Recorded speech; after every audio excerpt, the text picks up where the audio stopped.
Our next guest chronicled hockey for the province for 45 years. He was a pioneer in sports talk in this community and the 2020 Elmer Ferguson Award winner, which comes with induction to the Hockey Hall of Fame. It is our great pleasure to welcome back to the program the one and only Mr. Tony Gallagher. Good to see you, old boy. How you doing? That's great to be here, guys, especially with you two in this wonderful studio and kicking it around again. But I may miss some characters from the past like BMAC and so on, Don Taylor and Mr. Dollarwall mentioning opponents, I suppose. But I am thrilled to be here, but I don't follow it as much as I used to. But playoff time kind of gets the blood going. I bet it does. He was not short of informed opinions when he walked in here. No, we started chit-chatting. We had a great conversation. Yeah, absolutely. Well, I don't know. You guys baby me a little bit. I think give me the softballs, No. There's no cross checks to the face like Connor got. That's for sure. Well, one of the reasons we've invited you on, Tony, is that your name has been invoked here. It has indeed. I can't understand why Spec would bring me out of the ash heap of history the way he did and invoke my name. But it was funny. And upon reading his piece, the first thing I'd ask him is, Mark, how do you know that there are no conspiracies? Have you checked all the emails? Have you checked all the texts? Do you have any whistleblowers? Have you solicited any whistleblowers in your vast investigation into whether there's any conspiracy? The point is, everybody takes everything on faith in pro sport. And while there's corruption in business, there's corruption in politics, there's corruption in religion, there's corruption in the IOC and FIFA and every other conceivable sporting organization, not in the NHL. It's as pure and as white as the driven snow. Well, I mean, you need only to look outside of the series to see maybe the hottest spot in all this with Gregory Campbell's Florida Panthers evading supplemental discipline for a sucker punch on Brad Marchand. Don't even start about that. It brings back all those 211 memories. Right. And the outrageous conflict of interest that Mark wanted to just kiss off that 2011. And the reason that Vancouver fans don't remember that, the number of outrages that transpired in that series are too numerous to mention on this broadcast. The suspension to Aaron Rome, of course. I mean, I expect Mr. Soucy will get 4 games for his tap on the league's best player. Hardly. No one ever gets that kind of a suspension. What do you think it'll be? Seriously? I don't know. Who knows? I mean, can you possibly predict those things from that league? And that probably 1 game. Most suspensions are 1 game, aren't they? Mm-hmm. So Aaron Rome seemed to be the one that they heard about the most, not only from this corner of the world, but I think from that point forward, they were like a little bit more reticent to dole out 4 or 5 game playoff suspensions. Well, first of all, you get the guys play for nothing. So why are we suspending a guy when we're letting him have a holiday from his duties? But that's another matter altogether. It was an outrageous suspension. It was the pinnacle of Aaron Rome's career when he hit Nathan Horton there. And for being a nanosecond late on the hit, if he was that, I think had they exchanged uniforms, it would have been no call of any kind because there was a perfectly clean hit. But unfortunately, Nathan got hurt on that. And that really seemed to sink the Bruins at the time, except they rallied around the hit and so on. But, it was an outrageous suspension. And the things that surrounded that suspension, the fact that there was a compensation meeting for the new contract signed by Gary Bettman shortly after that incident, I think the following week. And the chairman of that compensation committee happened to be one Jeremy Jacobs. And so I think Mr. Bettman and all people surrounding him wanted a very cheery Mr. Jacobs going into that meeting. And so Aaron Rome Well, gets 4 games, and his Tony. career was never the same. Well, Went straight downhill. And Tony, that your director of officiating had to recuse himself from that series because Only after public pressure Well, did he yes. recuse himself. He should have recused the moment his son became involved in the league. He should have Exactly. stepped away from that job. You know, It was an outrageous conflict of I interest. guess they didn't teach conflict of interest at Cornell or Mr. Bettman, or maybe he just missed that day. Or that he class. must have missed more But, than you know, one day. I should then his fill-in, Mike Murphy, going out and saying, "Oh yes, well I consulted Brian Burke before I went ahead and administered this," knowing full well that Burke and a well-known Aquilini hated enemy of all people in the New Anyways, York office. So, you know, if you're wondering why fans in Vancouver don't have the greatest faith or not the same level of faith in the National Hockey League, it's jurisprudence, adjudication, refereeing, as Mark Spector does, it's because of incidents and like do that. you not, just to remember, do you not remember and love how Colin Campbell made a big show of stepping away from his position during the final after having already assigned the officials for the series, of course. But so, I mean, it was just laughable. Of course, he's inventing hockey debt, as we learned from reading the emails in that one court filing. Yeah. Nevertheless, Tony, one of the reasons I was so pleased you received the Elmer Ferguson Award in 2020, my friend, is because I wasn't sure you were going to get it. Oh, I was certain I wasn't. And I wasn't sure you were going to get it, not because you didn't deserve it, but because you were a thorn in the side of the NHL, of the National Hockey League. You come from a school where you were an outsider looking in at the proceedings, and never forget that, as opposed to someone who becomes part of the industry. Well, this is and when I survey the media landscape these days, I see a lot of people with the power of the pen, the power of the microphone, who cut their lot by being inside the industry and protective of it, as opposed to on the outside doing the job of criticism, which is what I always learned. An observation, yes. Is what I always learned a journalist is supposed to do. You were raised the same way, and that's why I loved you when you came out here, because you had exactly that approach, as did Jason Botchford, the late great, and why I became close to both, because that's the way it should be. You're supposed to hold the powerful to account, not kiss their bottoms. You know, I mean, it's ridiculous. You're supposed to unsettle the comfortable and comfort the unsettled. And when I look, and particularly when I look at one company in this country and its member journalists, you know, it's clear on a 12-year deal where you have won the rights away from others, that comes with some accommodation. Oh, I would think so. You know, I would think it would have to. It's no surprise, guys. Rick Westhead's reporting is for one organization versus the other. You know, there's no way Sportsnet's doing the Rick Westhead reporting on all of that. Any number of those reports, if he's on Sportsnet, they're not allowing those stories to come. I would think not. And but I've been surprised many, many times, but not in that way very often. Yes. I can assure you. So that's off the ice. On the ice, I think we can all agree, hockey's a fast sport. Very difficult. Officiating it can be a tough thing to do. No doubt. And yet, some days it's just going to be human error that we can deal with. It happens. Some days it makes you wonder what they're thinking. Yeah, it lends itself to having you scratch your head, because everything is on the official to make a determination of what he's going to call, because everything's a penalty now. If you look at interactions between players, you can always find something, always. Just a cross-check every 5 seconds. Yeah. And so what are you going to call? And so that is examined after every game. How many power plays did this team get? When did those power plays come? Did they come early or come after the game was over, when they don't matter and you're evening the score to make yourself look good?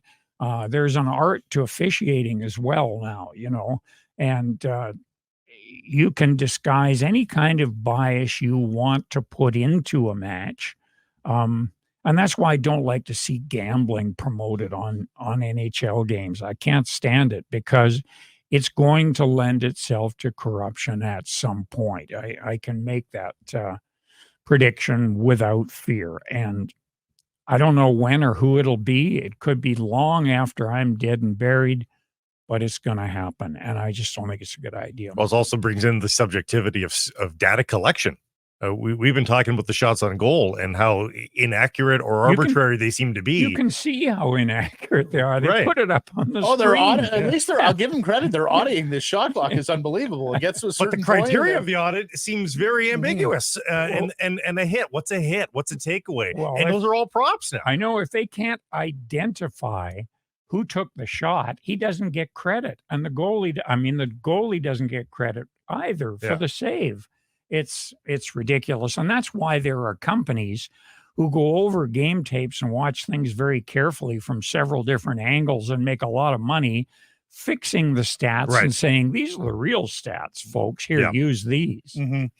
I wanted to get back to the Spector column because for me, first of all, what did you make of institutional surrender? I'd like to know what it was, first of all. Institutional surrender. I would need the definition. I didn't know what to make of it. I was scratching my head and was willing to listen to you, Matt. Well, one of the things, so when I think back on Roger Neilson, I think back on a head coach who was supremely innovative, right? Captain Video. He brought video basically to the National Hockey League. And I also, and I've met him a few times, but I certainly didn't cover him as extensively as guys like yourself and Spector.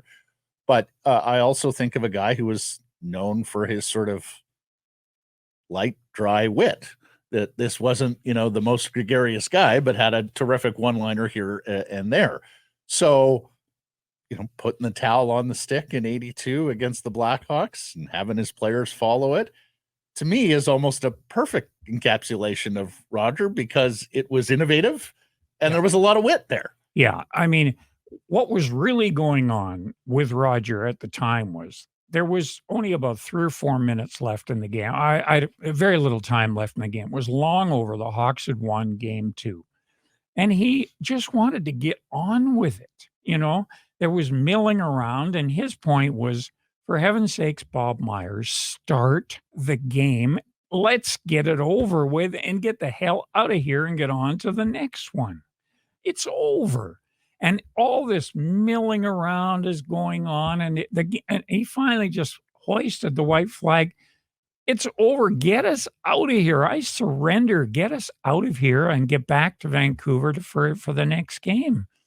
And that was the only point he was making, and it took off from there. And because the fans, they were interpreted it as a moment of defiance, right? Like the fans basically said, "No, not on our watch. We can protest too, and this market will be heard from." So, I mean, the number of things I thought Spector got wrong in the column. Number one, hey, at least somebody out there, some team out there, built the stature of Roger Neilson.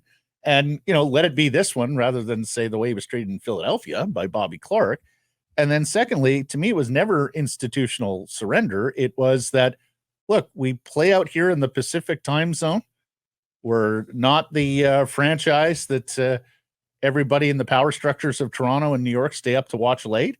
And that we have all these travel difficulties because we have to travel further than anybody else, go through customs every time we go to the States and come back the same way. All these inconveniences which hamper the franchise. And now that's the feeling the fan gets. And I think that was one thing that Botch really understood, the culture and the empathy of the fans and the I don't know, just the feelings out here are collective and they're shared by numerous people. Well, the bottom line is it is a on the podium hockey market across this world, and it has not very often been treated as that sort of market. I agree with what Daniel Wagner said. Pass it to Bullis, that the Cal Power is a middle finger to the hockey establishment or a rallying cry for the underdog. That's what it's become. Whatever the origin and a version of that was the origin. That's certainly what it's become, and that's why I think that statue exists. Is a show of defiance and a we will overcome sort of attitude. Yeah, and plus there's a Chicago Cubs, Boston Red Sox things beginning to go along here too, because there's quite a number of years Vancouver's had a franchise with no success. It's well over 50 now. So, and counting. So that plays into it. So the other, so do all the travails, whether it's the draft wheel snafu with Perot and Talon, right? Whether it's teams rushing to central registry to say, no, they can't draft this Pavel Bure guy and trying to keep him away from here, whether it's Rome in the Stanley Cup final and the suspension, still the longest in the Stanley Cup final, whether it's Roberto Luongo's cap recapture penalty, the only one or one of two administered by the National Hockey League. And which brings me to Kelly Sutherland and the performance in game 2 from not just Kelly, but the entirety of that officiating crew that did game 2, Tony.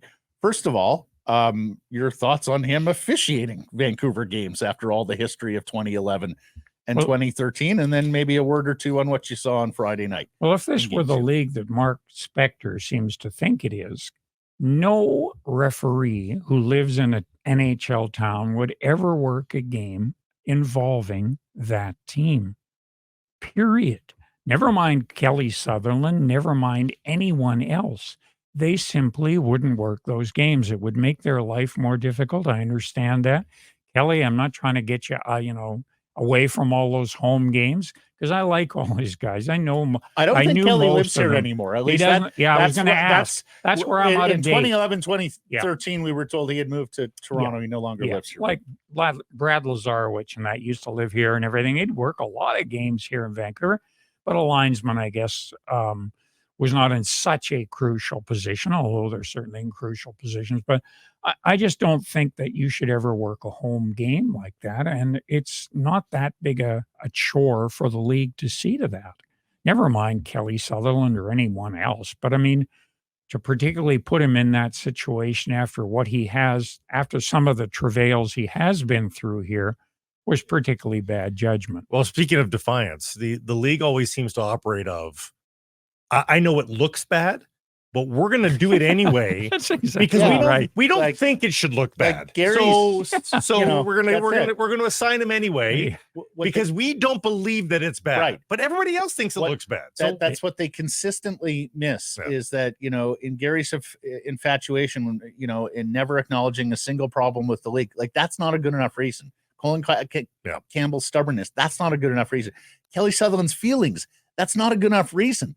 He has simply lost the trust of your customers in this market, and thus he should not be assigned to games involving this team. It's that simple. There's many other teams he can go off and officiate. And you know what? We heard Steve Kozari in Edmonton doesn't have the trust of Oilers fans. Fair enough. Do not assign him to Oilers games. Yeah, there's numbers of people you can choose from. But I think Mr. Bettman and the people that surround him there see that, and they say, you will take it because we ordain it. I mean, they're not stupid, those people back there. They're very clever. They see what's going on, but you will suffer it. You must take it. We are going to shove this down your throat. Well, and Tony, do you think they love the circus? Like, do you think they think the circus is good for them? That, yes, when it's you have distracting. It's distracting from the real problems of the league. Like revenue has been at a standstill right through COVID, right through the accelerated business process through COVID, coming out of it, and revenue is still such that the salary cap is now just beginning to go up to somewhere you don't where get it NBA should be, TV deals, to somewhere where it was around 2000. Yeah. Like when Kachuk and Forsberg were making the same money that Connor McDavid and Elias Pettersson are making now. Yeah. 3 years ago. Yeah. I mean, it's extraordinary how little the revenue has grown. And yet Mr. Bettman and his people have presided over the entire process. Before we let you go, we've seen a lot of passion with the Canucks back in the playoffs, with being allowed in the building, being allowed to congregate. The city of Vancouver proper has been a little bit chilly to public watch parties. They've now put one in a park away from urban landscape, lest things get out of control. But they're flooding into the streets at 72nd Road and Scott Road, 72nd and Scott Road. If this goes on, if the Canucks make it to the conference final and beyond, are you at all worried about how fans are going to react after a couple of riots? Well, of course. I mean, you would hope that there's been some lessons learned and really very little to be gained from that. I would exhort them to remember how much video there is of everything, how good the quality is, and how facial true. recognition is coming on. You will be spotted. You will either be prosecuted or you will be persecuted when seeking employment by employers who will find this stuff on the dark web. So beware. Do not do it. They will find you. Yeah. Good point. You enjoying the city being back in the postseason? You enjoying the games? Oh, very much so. I mean, they're tremendous. The games are worth watching at this point. Like, it's a good thing this doesn't go on very much longer. In fact, it's already an arduous a battle for these players because it's so physical at this time of year that, and the old days used to be even worse because you had a lot of fights thrown in as well, and especially a lot of this after the game was over type of real cheap shots like we saw last night, but you don't see much of that nowadays in the games. And their bodies just couldn't put up with it because the speeds at which they're traveling now are Right. significantly Mhm. greater than they used to be with the older skates and the heavier equipment. So, and they're in much better shape. So, it just couldn't go on much longer. It's to win the Stanley Cup is still an awesome achievement by all. It seems like they are back in the old days. They by the Stanley Cup final, those two teams were battered and bruised. It Yeah. seems like they're at that place like in the second round already, like because Yeah. of the mass and the speed and all that sort of stuff. There's less cheap stuff, as you said, but when it happens at such a faster rate. It feels Yeah. like they're still taking it. Think of the wives, their lives when the guys come home and they're all normally they come breezing home. Let's go for a meal or something like that. And they're perfectly fine. They come back with ice packs everywhere and they can't get out of bed in the morning. And I'm telling you, the wives have to basically lever them out of bed and push them out to practice or push them out to the next game. I've talked to a couple of them and they say during the playoffs, it's just ridiculous. Nothing happens other than keeping this guy going back to the game, exactly. you know? Families make a lot of sacrifices Yeah, for the pro for sure. athlete, particularly at this time of year. Okay, last question here, Gallagher. Do you or have you ever worn a tinfoil hat? Not to my knowledge, no. Not afraid of the No, aliens. I have not. No. But I'm welcome to try. I'll try one on actually after what you see. But, Brady will need the video if you ever do try one on. So I asked that because in his piece, Spector said the 35 years he's been covering the National Hockey League, officiating comes up more in Vancouver press boxes than in other ones. I mean, that may well be true. You traveled extensively around the league. It comes up everywhere. Comes up a tremendous amount in Philly. I know they're really obsessed with it in Philadelphia. There's some stuff that happens in Philly especially for in a the number 70s. of reasons. Yeah. But ever since the Broad Street bullies, it's been an ongoing discussion in Philadelphia. And of course, there's been huge stretches when the Flyers haven't done very well, and that's brought on a lot more of it. So I think Vancouver and Philly are very, very similar. So I think there'd be pretty much a tie there. And there'd be other markets that would have their own entry into the Grievances. sweepstakes. Hey, but hey. I think those two are pretty much even. You know what other press boxes it comes up in? Everyone when it's inadequate. And I'll bet it was brought up at the Rogers Place press box. Oh, yeah. Last night in Edmonton as well. I should expect so. There were a number of calls that even the guys on Sportsnet were critical of, and rightfully so. I mean, they were literally unbelievable, but And that's life in the NHL. And now. talking before we hit record, Tony, we all thought the Canucks' first 7 games of the postseason, the 6 against Nashville, the first one against Edmonton, were pretty reasonably well officiated. There wasn't a whole lot reason to bring it up to pick apart there. And I but go the even last further. couple- I'm on record with you guys just having chatted saying I think Vancouver has been a huge benefactor of all that has gone on this year from start to finish. I remember When they you got noting the all number those of power early plays. power That's plays right. early on and all the like the face-off percentage wins in the offensive zone have been remarkable by Miller, and mostly, by Miller. I mean, he's been their best face-off guy, at least seems to me, and he's won all those crucial offensive zone and a lot of defensive zone face-offs. He's doing extremely well against Draisaitl in this series. Where is the puck being dropped? If it goes an inch or a quarter of an inch either way, it favors another guy. Yeah. It's amazing what the linesman can do to affect a game. But, excuse me, I have to adjust the tinfoil hat I here. was just going to say, But Gallagher. I am just saying it can be done. I'm not saying it is. It can be done. But I think if it has been done, it's been done in Vancouver's favor this year. And I don't think it's been done, but because Miller is fabulous in the circle. We all It's know true. that. Wait, So, you joined us around Christmas time, and he said, I can't believe all the power plays Yeah, Vancouver they've was been- getting early in the season when they were really flying and scoring all those goals. So don't call him a Back homer. when He sees it Elias Pettersson both was ways. alive. But exactly. Yeah. Exactly. Great to see you, my friend. Thank you for Thanks, making Tony. the trip It's in. been fun. Hey, everybody, if you're enjoying what you're seeing here, then follow along with Sekeres and Price on YouTube. I promise more content coming. The kids call it subscribe on YouTube. Well, how about liking it? Do that as well. Smash it right now.